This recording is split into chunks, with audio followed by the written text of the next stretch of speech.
आज कुछ लाइनें हमारे देश के युवाओं के लिए, क्योंकि एक युवा जो है वो देश का फाउंडेशन होता है, आने वाला भविष्य होता है ना।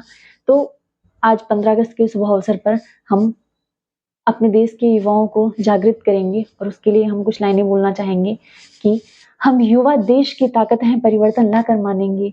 हम युवा देश की ताकत हैं, परिवर्तन ला कर मानेंगे। कर देंगे ऐसा काम जिसे सब नींव का पत्थर मानेंगे। कर देंगे ऐसा काम जिसे सब नींव का पत्थर मानेंगे।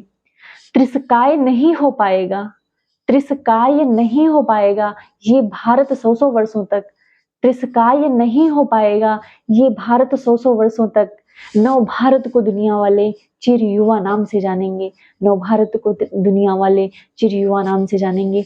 तो कहीं ना कहीं युवा यानी कि देश की शक्ति, यानी हमारे राष्ट्र का विकास सिर्फ इस चीज पर डिपेंडेंट है कि हमारे देश का युवा कितना ज्यादा प्रगतिशील है। राइट।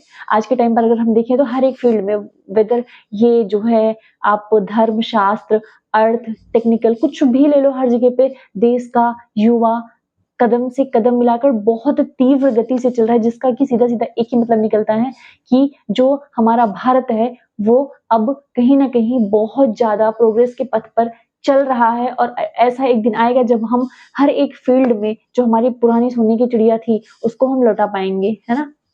तो आज 15 अगस्त है और हालांकि बीत चुका है, और 15 अगस्त जैसा हम सभी जानते हैं कि ये हमें हमेशा हमारी स्वतंत्रता याद दिलाता है कि कैसे करके हमने कितनी मेहनत करके, कैसी कम्युनिटी बना के, कैसे एकता रख के हमने अपने आप को स्वतंत्र किया है। जो एक परितंत्रता थी, जो एक गुलामी थी, जो हम चाहते थे नहीं कर सकते थे, उन सारी बीड़ियों को तोड़कर हम आजाद हुए हैं, है ना। तो ये आजादी कहीं ना कहीं अब एक ऐसे टर्म में बदल गई है कि आजादी का मतलब प्रेजेंट टाइम पर सक्सेस रह गया है ना।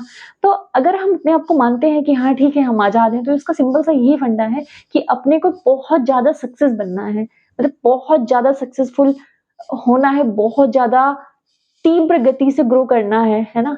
और आज के टाइम पर हर युवा कर ही रहा है। तो जैसा कि आप लोगों ने मेरा पहले एक बहुत सारे कोट्स पढ़े होंगे, तो आज भी एक कोट्स मैंने महिलाओं के लिए लिखा है।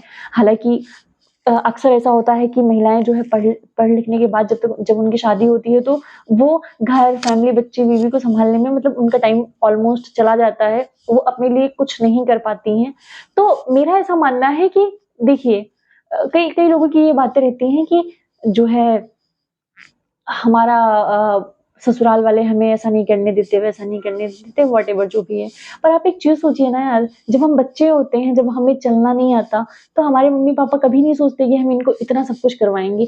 वो जैसे जैसे धीरे धीरे धीरे धीरे हमारे अंदर काबिलियत देखते हैं ना, उस काबिलियत के अनुसार वो डिसीजन लेते हैं और हमें एक बहुत अच्छे लेवल पर पहुंचाते हैं। वो हमें हर दिन सिखाते हैं कि हाउ टू, मतलब तुम्हें काबिल कैसे अपने आप को बनाना है, कैसे करके। और जिसके अंदर क्वालिटी और टैलेंट है ना यार, वो कुछ भी कर लेगा। समझ रहे हो मेरी बात। तो मतलब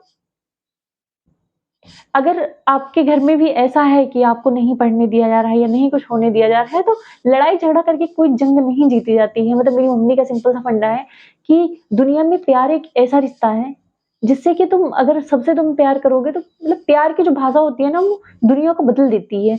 तो सबके साथ मिलजुल के प्यार से जो चीज हो सकती है, थोड़ा टाइम लग सकता है, पर अल्टीमेटली वही होगा जो तुम चाहोगे, है ना। एक हमारे सर हैं, तो उनका एक स्टेटमेंट है कि अगर तुम 10 दिन किसी की बात सुन लिए ना, तो पूरी जिंदगी तुम उसको अपनी बात सुनाओगे। तो मतलब आई पर्सनली बिलीव कि ठीक है, अगर तुम्हें लगता है कि ये चीज नहीं होना चाहिए तो मैं एग्री हो जाती हूँ, पर इसका मतलब ये नहीं है मैं छोड़ देती हूँ। मैं और कोशिश करती हूँ कि नहीं, मेरे को करना ही है ना। ये बहुत सारी चीजें होती हैं, हालांकि ये सब एक अलग बात है। तो महिलाओं के लिए भी मैंने कुछ लाइन्स लिखी हैं, जिसमें से कि